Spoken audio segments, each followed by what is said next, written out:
all the dignitaries on the dais of the World Photography Day function organized by the United Goan Photographers and Videographers Association, and all the people who have been honored here today for the service that they have given the society during these difficult times. Normally, photographers see not only what happens within, but see what people can't easily see. Photographers are those who are there in conflict zones, those who are there at wedding times. So, good and bad times. Photographer of Reuters, who has won the Pulitzer Award, was killed whilst filming an action on the Pakistan border between the Afghan army and the Taliban.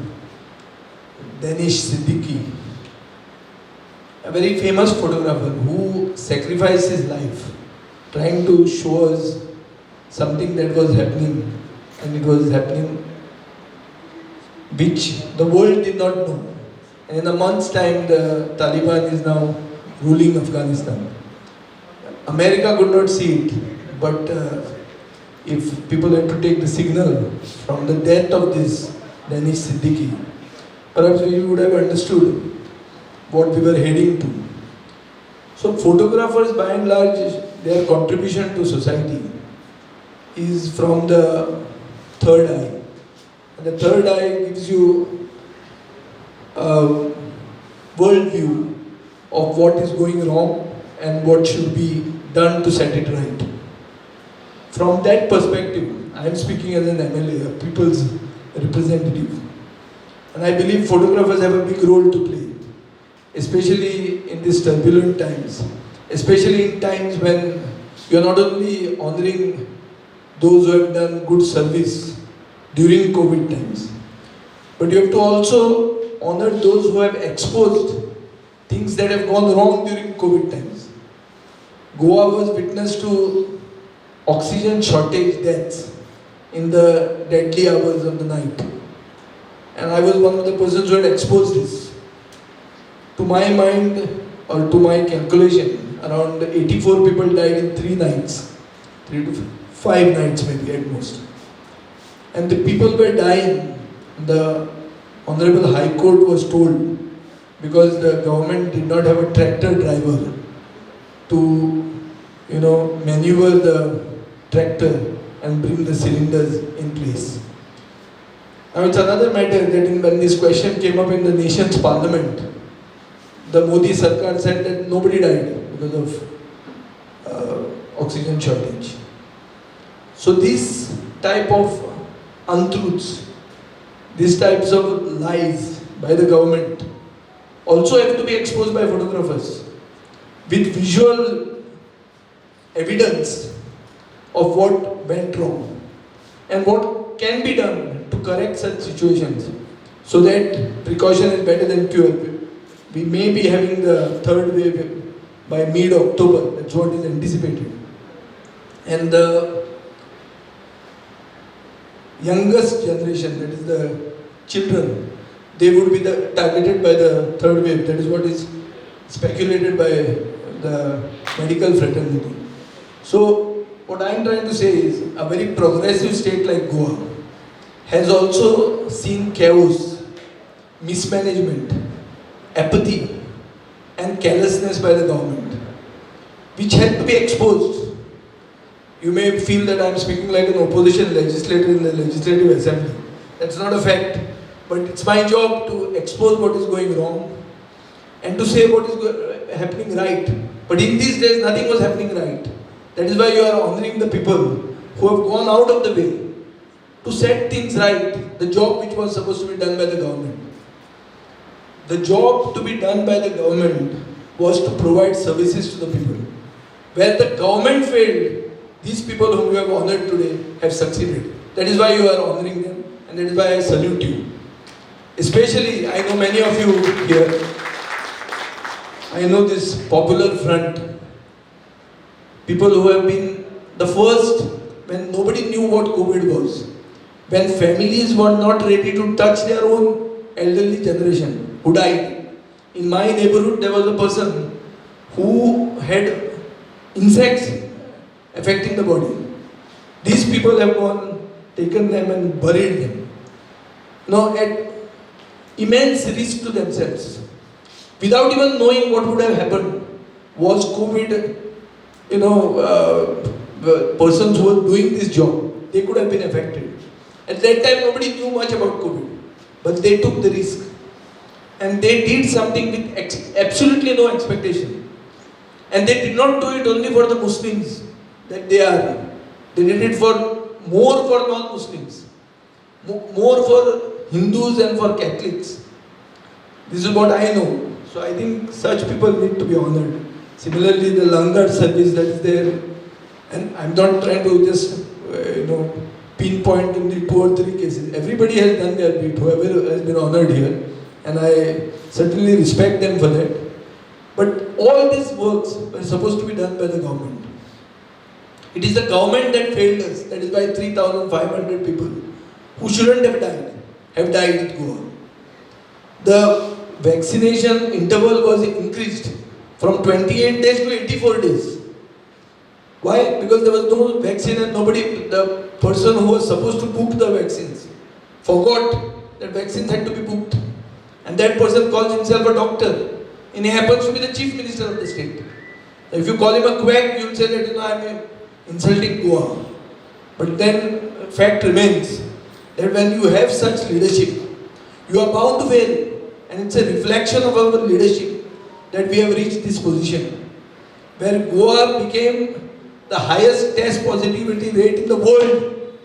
We had more than 50% test positivity rate. We made it to the front page of the New York Times.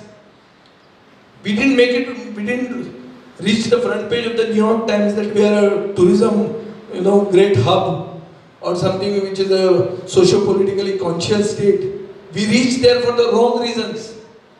And if I don't say this, then I'll be doing disservice. And I believe that this is not a Lions Club or a Rotary Club where you have to only speak the right. And only, it's like a cocktail circuit. You cannot be speaking anything controversial. I'm a controversial character. I court controversy because I speak the truth, what I believe to be the truth. And I'm not afraid to ruffle feathers. Especially when you have to call a spade a spade. In these times, Goa needs good leadership. Goa needs the leadership it deserves, because the majority of our population is socio-politically conscious. We have a high per capita income, education, health and parameters. We are a state that deserves a better leadership, not accidental leadership, which happened to be there only because the person chosen happened to die of a disease which nobody can control. So these are accidents, and such accidents should not recur in Goan political history also. So we have to do our bit, and you as a photographers association have to do your bit to expose what is going wrong in society. At the moment, entire Goa is for sale. It is being auctioned. We have the Agwan Central Jail, which is one of the symbols of our liberation movement, where not even one freedom fighter has reached there, but it has already been handed over to a party who has been given our beaches, who has been given everything. Now this is being done after spending some 28 crores of government money. Before even that jail has been seen by elected representatives like me from the other side, or by you people who have done so much service to Goa during these turbulent times. It has already been given over to somebody. So सगळ्यांक गोंय तशें कोंकणीन उलयतलो जाल्यार गोंय पावणेर काडना. It is for auction to the highest bidder, and the time is running out. It's like a 2020 match. So we are playing the slog overs, and everything is for sale. You have to only need a buyer. And in these times, when Mr. Chagas de Silva, Oscar brought out this issue of Goikarpon, that comes to center stage. Especially it comes to center stage because new definitions in the form of laws are sought to be brought. defining who is a Goan. Why? Just because the votes are to be taken of a certain segment of society, which should be fooled to believe that they are being patronized and they are being protected, when actually they are being cheated. You cannot call somebody constructing illegally as a Bhumiputra. A Bhumiputra is a Mool Noikar. Bhumiputra is somebody who is the original inhabitant of the place, who is the indigenous population of the place. You cannot just use a nice word because it sounds very nice in Dodamar. You cannot use it in the Goa's assembly and make a law out of it and make a mockery of the legal system and the framing of laws and the manner in which the laws are being passed in a civilized society. I think I've spoken a little too much, but I'm giving it to you as a food for thought. To do your bit to ensure that more accidents don't happen in the future and that we get the leadership we deserve, so that you don't have to sacrifice more in these turbulent times. We don't know when this pandemic is going to end, or whether there's going to be a new strain. There's going to be some Delta Plus strain coming up. I'm not a medical man, so I cannot speak on those things. But if it's going to come, we might as well be ready. And if we are going to be ready, we need the leadership we deserve. And that leadership to deserve, the awareness that is required to be created, is also the bounden duty of every right-thinking citizen, including the photographers, who have got a big role to play. So I thank you for giving me a patient hearing, and I congratulate all those who have been honored today here. I salute their services to Goa in these difficult times. We have also done a little bit what we could do. Everybody has done their bit, and the only satisfaction that you have got is something that give you the satisfaction of the mind. I have been in very difficult situations in which the complaints about not having a bed would begin from 9 o'clock or 10 o'clock in the night. This would go up to 2 o'clock.